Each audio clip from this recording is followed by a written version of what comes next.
किसान को, मजदूर को, कमेरे वर्ग के लोगों को कमजोर करने की योजनाएं बनाई गई। कहा तो यह गया था किसान को कि हमारी सरकार बनने के बाद तेरी फसल के दाम 2022 में दोगुना कर देंगे। फसल के दाम दोगुना करने की बजाय 3 काले कानून बना दिए थे, और ऐसे काले कानून थे 13 महीने तक किसानों को अपना घर, परिवार, खेत, बच्चे सब छोड़ करके इस सरकार के खिलाफ आंदोलन करने पे मजबूर होना पड़ा।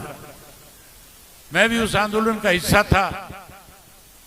मैं भी रोजाना लोगों से मिलता था।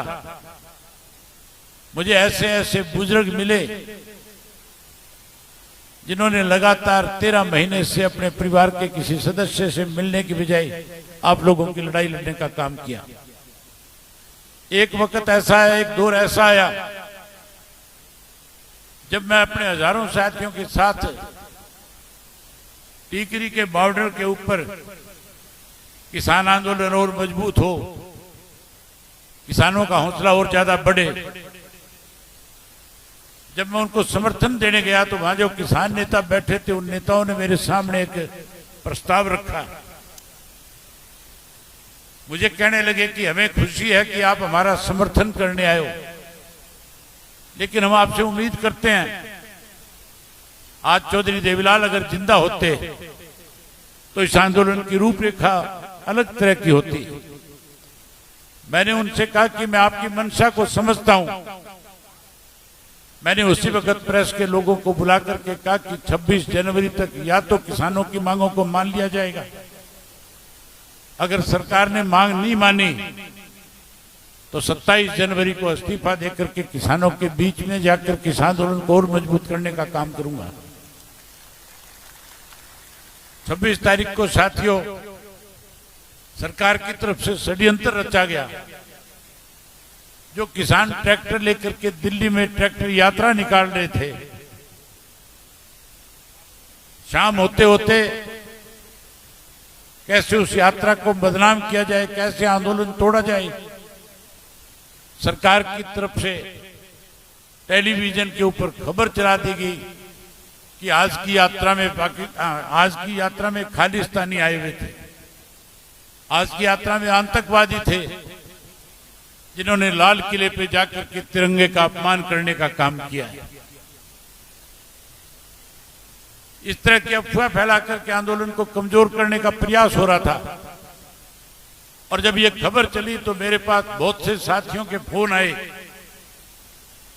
कुछ कांग्रेस के साथी थे, कुछ अपनी खुद की पार्टी के लोग थे, कुछ सत्ता से जुड़े हुए लोग भी थे, जो मुझे टेलीफोन करके कह रहे थे कि अब तो आंदोलन खत्म हो जाएगा,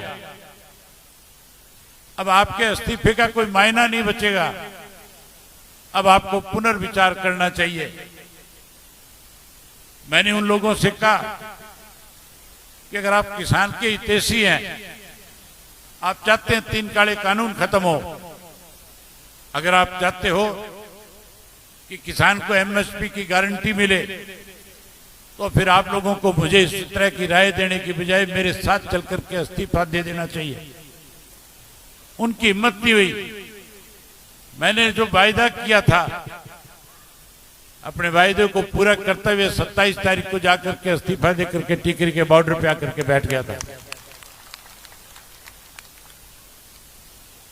जहां साथियों किसान को कमजोर करने के लिए षड्यंत्र रचे, वहीं आज इस किस्म के हालात प्रदेश में है कि हर वर्ग के लोग इस सरकार से दुखी हैं। किसान भी, मजदूर भी, व्यापारी भी, कर्मचारी भी, स्कूल कॉलेज में पढ़ने वाले नौजवान बच्चे भी, माताएं बहनें भी, सब सरकार को बदलना चाहती है। फिरोजपुर झिरका के लोग बदलना चाहते हैं कि नहीं बदलना चाहते? जहां इनसे छुटकारा चाहते हो, जहां इनको बदलना चाहते हो, वहां साथियों आज भारतीय जनता पार्टी के साथ कांग्रेस के लोग भी सत्ता के साथ मिले हुए हैं। ये मेरे कहने की जरूरत नहीं है। जब आपके यहां पे धर्म के नाम पे, मजहब के नाम पे भाईचारे को तोड़ने का प्रयास किया जा रहा था। कोई एक भी कांग्रेस के नेता ने ना विधानसभा में आपकी बात करी और ना जब आपके ऊपर लाठियां बरसाई जा रही थी, गोलियां चलाई जा रही थी, जब आपको मुकदमों में, झूठे मुकदमों में फंसा करके आपके नौजवान बच्चों को गिरफ्तार किया जा रहा था, किसी एक भी कांग्रेसी ने अखबार के माध्यम से भी ये नहीं कहा कि आज जुल्म हो रहा है। अगर आपकी आवाज को, आपकी बात को किसी ने विधानसभा में उठाया या आपके बीच में आकर के आपकी लड़ाई को किसी ने लड़ने का काम किया, तो केवल और केवल इंडियन नेशनल लोकदल पार्टी के कार्यकर्ता और साथियों ने किया।